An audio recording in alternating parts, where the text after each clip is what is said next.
kenapa Pak dengan masjid ini jadi ada kunjungan ke sini? Iya, karena ada masalah, ada infak itu habis terus, tapi hasilnya ini gitu. Jadi nggak ada saldo untuk di masjid ini gitu. Tapi untuk masyarakatnya ini, untuk melayani jamaahnya paling bagus gitu. Tertariknya itu ya Pak? Ya. Bismillahirrahmanirrahim. Kami ini dari Solo, saya dan sekeluarga memang sengaja memilih Masjid Jogokarian untuk maghrib ini karena memang satu, belum pernah ke sini, dua, kami tahu memang masjid ini menginspirasi ratusan atau bahkan ribuan masjid lain seluruh Indonesia. Jadi kami ingin merasakan keberkahan sholat berjamaah juga di masjid ini, insya Allah nanti. Alhamdulillah kami bersama rombongan bisa sowan ke Masjid Jogokarian ini untuk pertama silaturahim, yang kedua memang tertarik sama nama besarnya.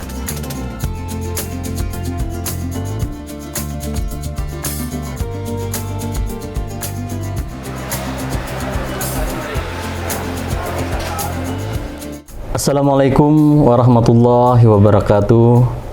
Sahabat Al-Mujahidin TV dimanapun berada, pertama-tama marilah kita panjatkan puji syukur kepada Allah Subhanahu wa Ta'ala, yang mana hari ini alhamdulillah kita berada di Yogyakarta, tepatnya di Masjid Jogokarian.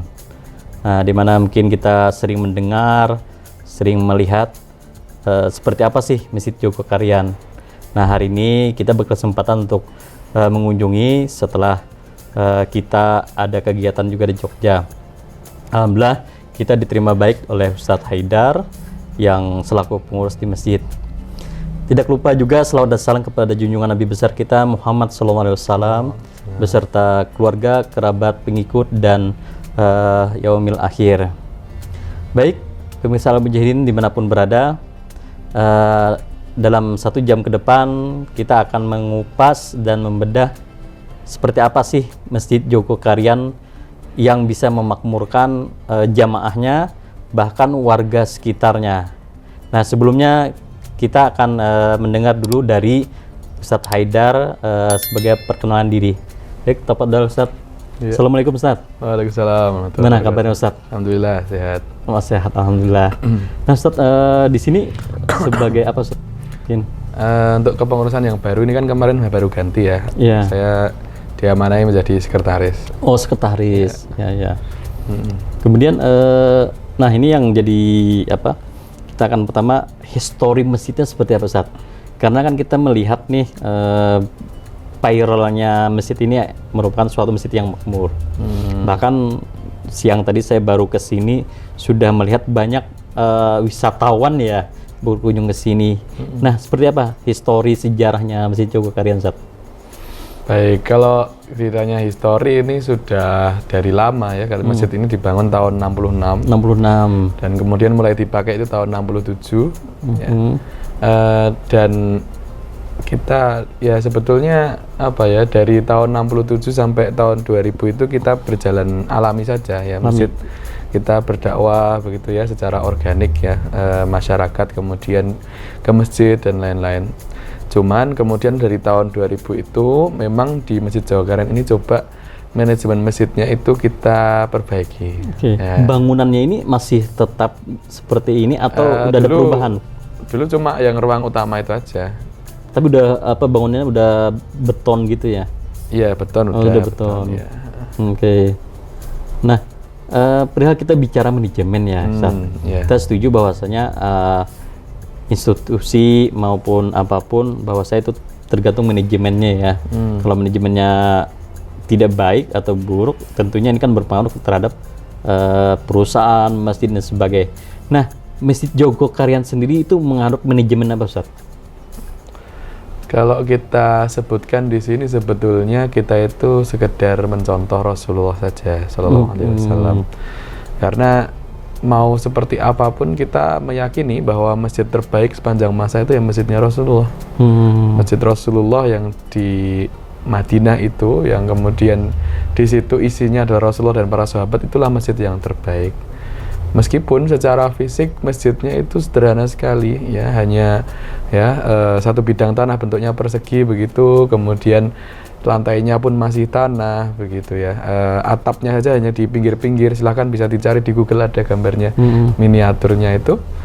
Tapi itu masjid terbaik, kenapa? Karena manusianya. Nah, manusianya itu adalah manusia terbaik ya. Maka masjid itu meskipun bangunannya sederhana, tapi dia bisa membangun peradaban ya, seperti itu. Maka manajemen masjid di sini pun sekedar kita mengambil mindset itu ya, mengambil semangat itu bahwa masjid itu bukan masalah bangunannya saja ya. Karena orang-orang sekarang mengurus masjid itu seakan-akan hanya mengurus bangunannya di mana-mana bagus ya. Betul. Habis uang bermiliar-miliar untuk membangun, nanti uang ditumpuk lagi hanya untuk merenovasi tambah bagus lagi, tapi orangnya tidak bertambah banyak ya. Jamaahnya tidak semakin makmur, masyarakat tidak merasakan ada manfaat dari masjid itu. Nah, setuju nih Ustaz, setuju ini menarik Ustaz. Ya, maka kita mencontoh Rasulullah itu dengan masjid yang bangunannya sederhana sekali itu bisa dibangun masyarakat ya, madani, masyarakat yang paripurna di situ dengan Rasulullah sebagai pembinanya. Nah, kita mencontoh itu meskipun bangunan masjid kita itu sederhana sekali ya, tapi kita berupaya supaya dengan adanya masjid ini bisa membuat masyarakat menjadi lebih baik kondisinya, lebih baik pemahamannya dan sebagainya. Oke, ini menarik Ustaz, perihal bahwasanya masjid itu sederhana namun bisa memakmurkan jemaahnya ya. Nah, beda mungkin ya tadi benar itu, sebesar-besar masjid, semega-mega masjid namun jemaah cuma satu saf subuhnya kan itu akan jomblang ya, apa yang terjadi di masjid tersebut. Itu sangat menarik. Nah, selanjutnya perihal keuangan Ustaz. Ini kan viral juga nih di luar bahwasanya Joko Karyanto menganut saldo itu harus nol ya. Nah, itu seperti apa Ustaz penjelasannya? Penjelasannya itu ini semacam apa ya, semangat kami itu mengenolkan saldo. Artinya apa? Artinya kita memahami bahwa orang sedekah itu menginginkan agar sedekahnya itu segera menjadi kemanfaatan. Ya, orang sedekah itu tidak kepengen uangnya ditabung di bank ya, sementara kita menemukan banyak di antara masjid-masjid itu mereka bangga ketika saldo uangnya banyak ya. Saldo uangnya di bank itu banyak ya, miliaran atau ratusan juta, itu bangga begitu. Padahal kalau dipikir-pikir seharusnya itu kita malu kalau seperti itu, karena ini menunjukkan bahwa kita itu tidak mampu mengelola uang itu. Nah, maka kita sebagai apa ya, masjid itu bukan penerima uang itu sebetulnya. Kita itu sekedar ya diamanai untuk mengelola sedekahnya orang-orang itu agar segera menjadi kemanfaatan. Maka manajemen yang terbaik adalah ketika sedekah itu masuk segera kita keluarkan menjadi kemanfaatan yang bisa dirasakan. Kalaulah memang itu butuh untuk masjid ya kita gunakan segera juga. Jadi tidak sekedar ditabung, ditumpuk-tumpuk seperti itu, tetapi segera menjadi manfaat sehingga orang yang bersedekah itu bisa segera merasakan keberkahannya ya.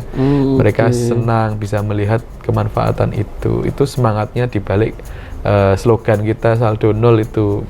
Nah, untuk penerapannya memang susah sekali kalau mau sebulan harus pasti nol, karena setiap hari itu pasti ada dana masuk ya. Maka yang dilakukan itu adalah menyegerakan agar segera disampaikan, agar kita kalau mulai melihat dana itu menumpuk itu kita mulai aware gitu ya, mulai alarmnya nyala. Jadi kita harus bikin program ini, nggak boleh dibiarkan, ini harus segera dihabiskan seperti itu. Tapi tidak kita patok setiap akhir bulan pasti nol, itu tidak, karena secara teknis memang ya tidak bisa seperti itu. Tidak bisa karena sumbangan donasi lalu masuk ya. Seperti itu. Baik. Nah, Ustadz, perihal pemanfaatan daripada donasi tadi ya. Nah, seperti apa pemanfaatan tersebut? Ya, kita melihat ya bahwa peluang melakukan kebaikan itu kan banyak sekali. Dan masing-masing kebaikan itu ada manfaat dan juga ada fadilahnya sendiri-sendiri begitu.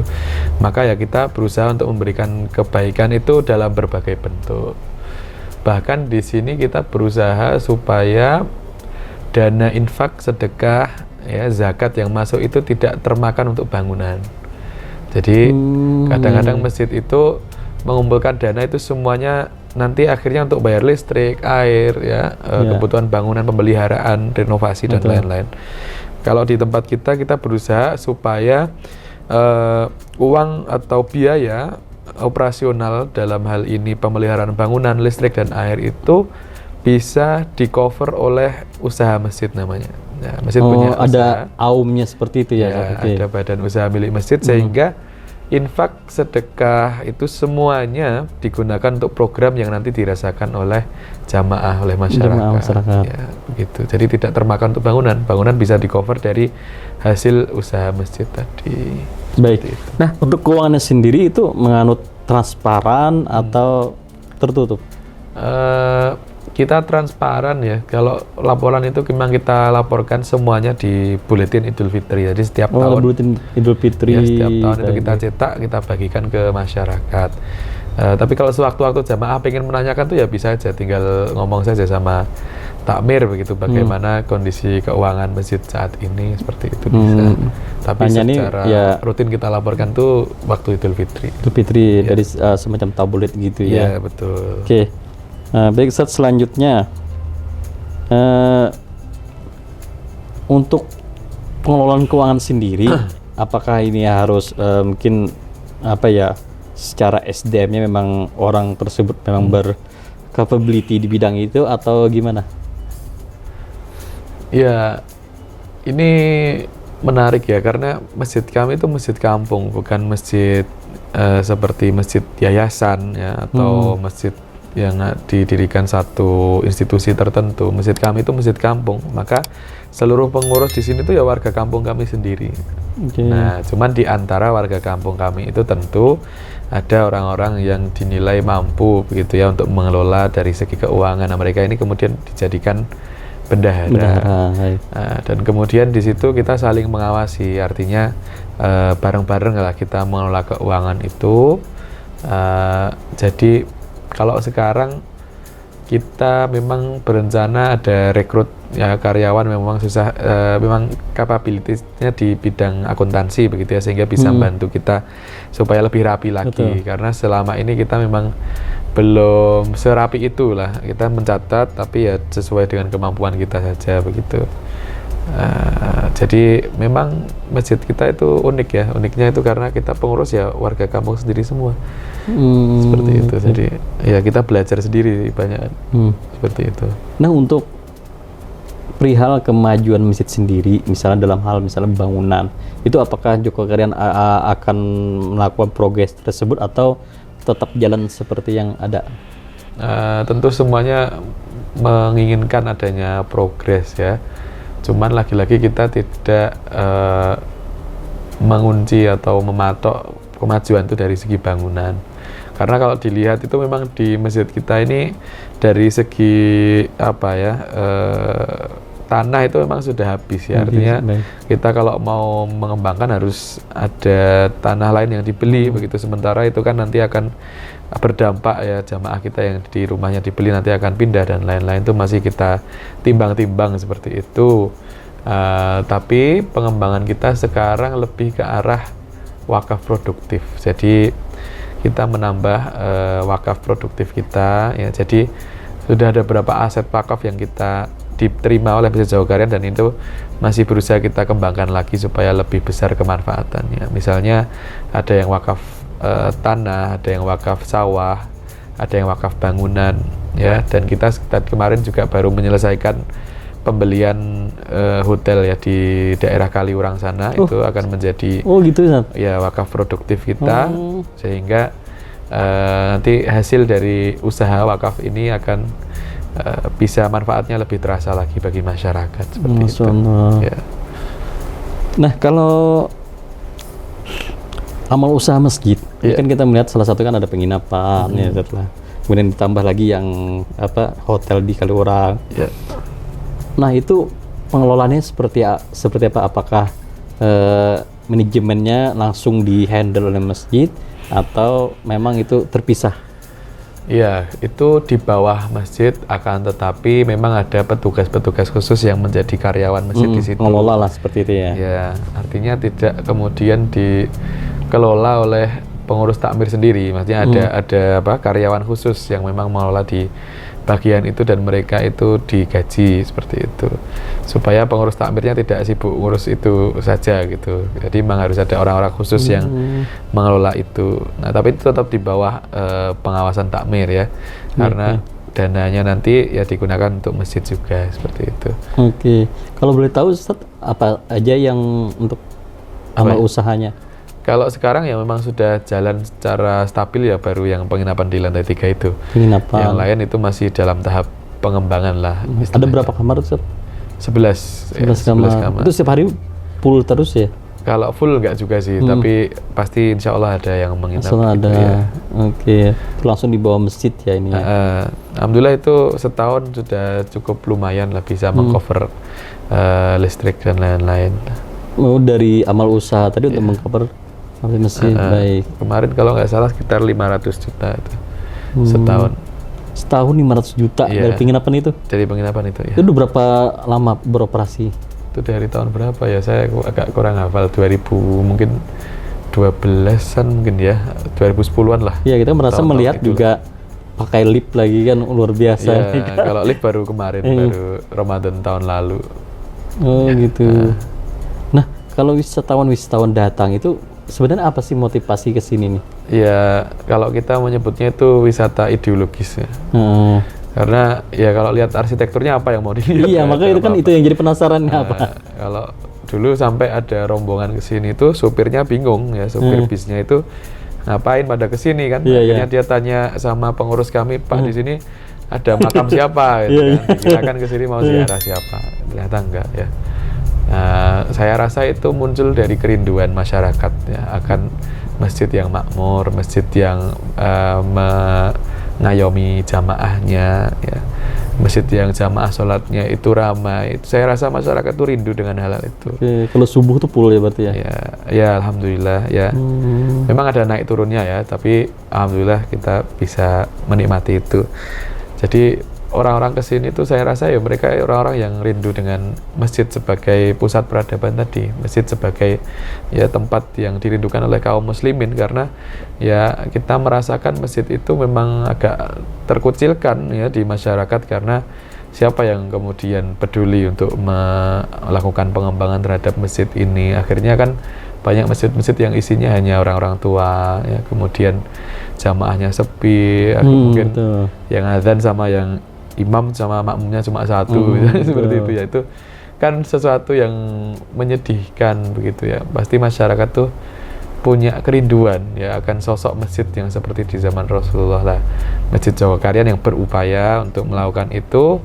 Mungkin menangkap perhatian mereka sehingga mereka tuh penasaran, harusnya itu masjid di tempat saya itu gimana ya supaya bisa lebih baik. Maka mereka kesini untuk mungkin ya lihat apa sih yang bisa diambil inspirasinya, mungkin seperti itu. Jadi memang ya mereka itu kesini karena saya rasa kerinduan terhadap masjid itu sebagai masjid, bukan hanya sekedar tempat sholat itu.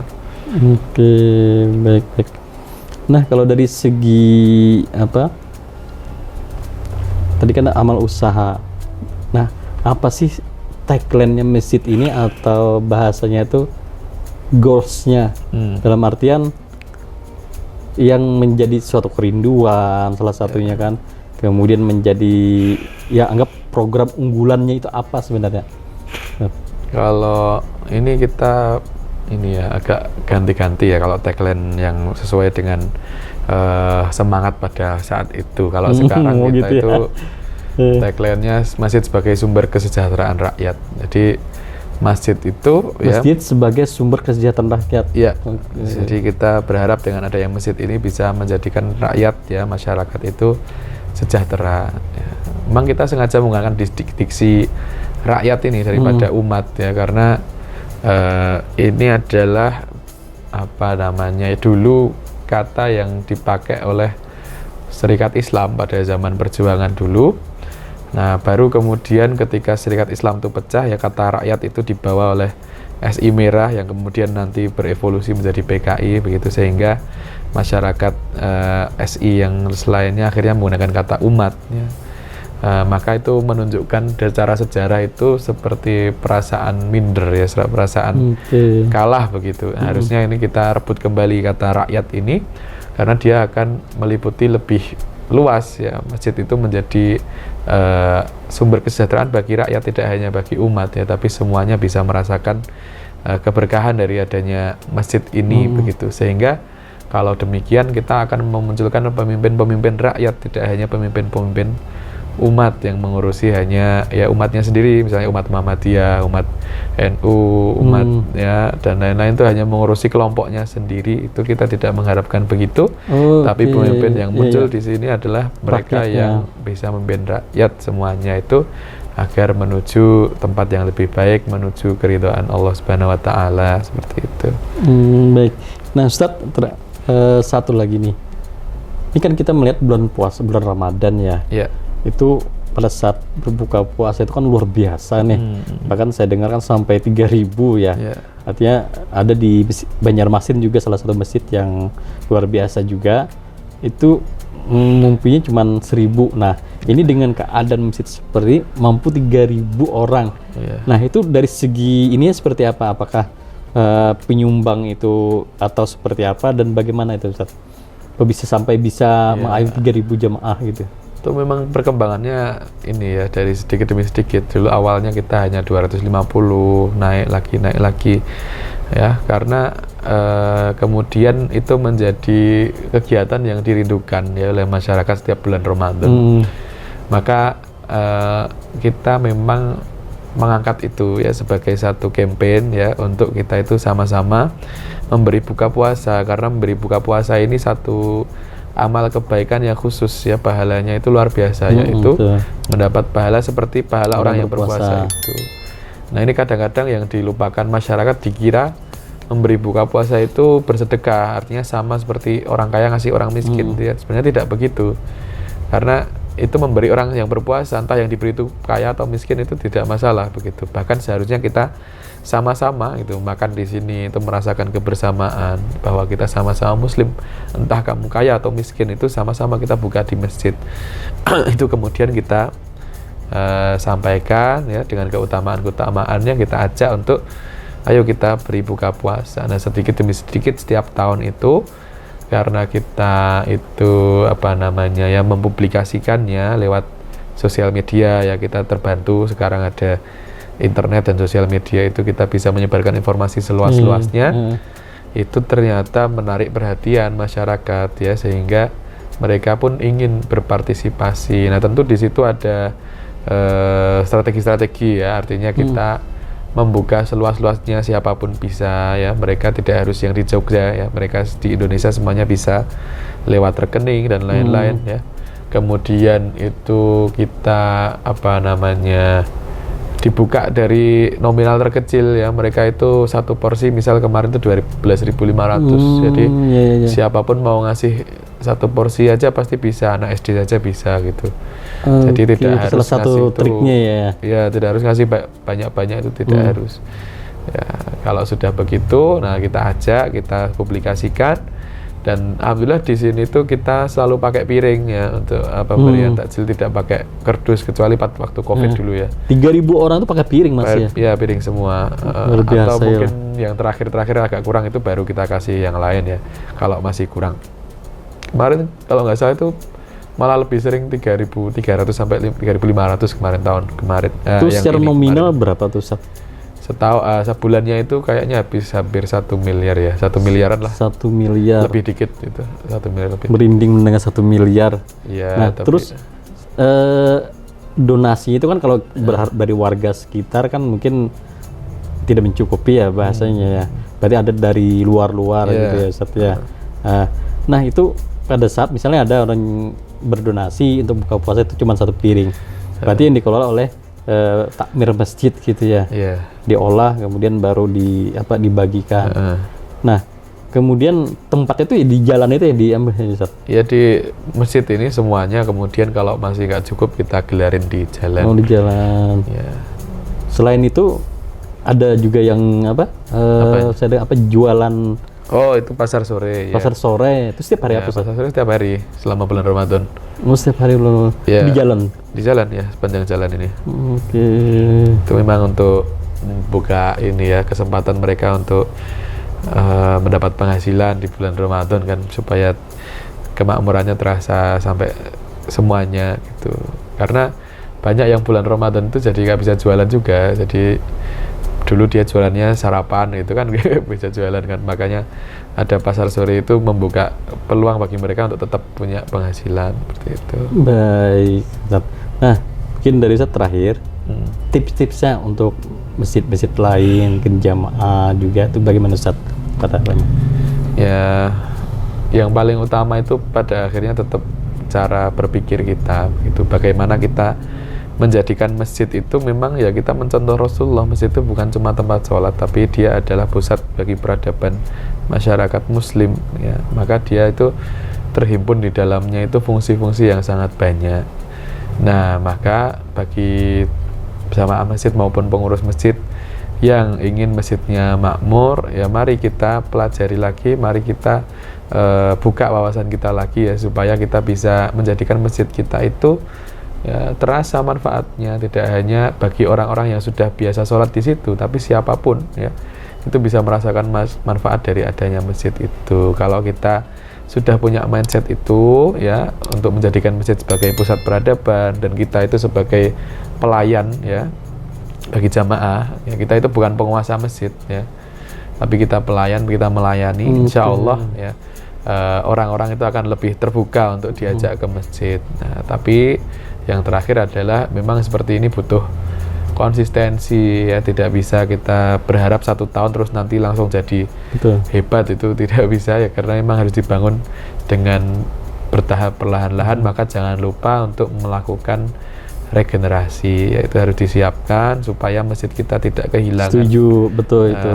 Pengurusnya atau pejuangnya. Tidak hanya kaum tua ya di dalam masjid itu. Betul. Salah satunya sebagai contoh Ustaz Haidar sebagai sekretaris di masjid kan. Alhamdulillah. Termasuk mengelola dari masjid sampai dengan aum juga ya Ustaz.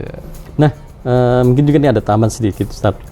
Kalau di masjid-masjid di Muhammadiyah itu kan ada lajismu ya. Nah, kalau di Jogokarian sendiri untuk membantu masyarakat itu ada apa, misal lembaga atau gimana? Ya, kita dulu dari tahun berapa ya, 2000-an ya kalau nggak salah, itu mendirikan yayasan, itu Yayasan Baitul Mal. Jadi yayasannya itu di bawah takmir masjid, bukan yayasan yang punya takmir masjid gitu. Nah, Yayasan Baitul Mal ini yang mengelola tadi dana-dana itu ya, sedekah dan lain-lain itu untuk kita berikan ke masyarakat yang kurang mampu. Ya, mungkin sebagai contoh ada anak yang tidak bisa sekolah. Ya, begitu. Oh, jadi ada Baitul Malnya juga. Ada Baitul Mal, memang fokus di bidang itu ya. Jadi terpisah dengan kas masjid. Ya, beda. Masjid juga ada program-program gitu, nanti beda ini aja, beda pengelolaan aja, tapi tetap berkoordinasi gitu. Baik. Baik, sahabat Al-Mujahidin TV dimanapun berada, ada satu hal yang menjadi patokan atau tolak ukur kita dalam pengelolaan masjid. Ya, jadi salah satunya mensejahterakan rakyat di sekitarnya. Buat apa mempunyai masjid yang bangunnya mewah dan megah, namun jemaahnya cuma 1 saf atau bahkan 2 saf, dan parahnya lagi kemakmuran rakyat di sekitar itu tidak terlihat. Nah, maka itu mungkin salah satunya adalah masjid sebagai sumber masyarakat lah, bahasanya seperti itu. Baik, Ustadz Haidar, terima kasih atas waktunya yang luar biasa, dan maaf juga kami merepotkan karena ini hal yang luar biasa bagi kami di Kalimantan Selatan lah khususnya kan, karena sering di grup-grup itu beredar perihal Masjid Jogokarian. Alhamdulillah. Kebetulan saya ada rapat kerja nasional di sini bersama teman. Nah, sekalian coba kita bedah lah seperti apa. Siapa tahu ini kan menjadikan edukasi ke masyarakat, dan ini juga merupakan amal jariah. Amin, ya kan. Amin. Nah, kita walaupun sedikit juga kita agak repot harus bawa kamera, bawa tripod dan sebagainya kan. Walaupun dari itu kita berharap ya inilah sebagai amal jariah kita bisa menyampaikan hal yang berkebaikan ya Ustaz. Insyaallah. Jadi sekali lagi mengucapkan terima kasih. Sama-sama. Jangan bahasanya kata orang Banjar itu jangan jarang menerima kami. Atau kan nanti kita kapan ke Jogja lagi ya. Siap, Tuh, siap, melihat siap. kemajuannya seperti apa, Ustaz. Amin, amin. Baik, jazakumullah khair. Ustaz, terima kasih. Baik, Amjadin TV dimanapun berada, hari ini hari Minggu 17 Juli 2023. 16 ya. 16 Juli ya 2023. Kita berada di Yogyakarta, langsung di Masjid Jogokaryan. Wabillahi taufiq wal hidayah. Wassalamualaikum warahmatullahi wabarakatuh. Baik, Ustaz. Terima kasih, Ustaz. Sama-sama.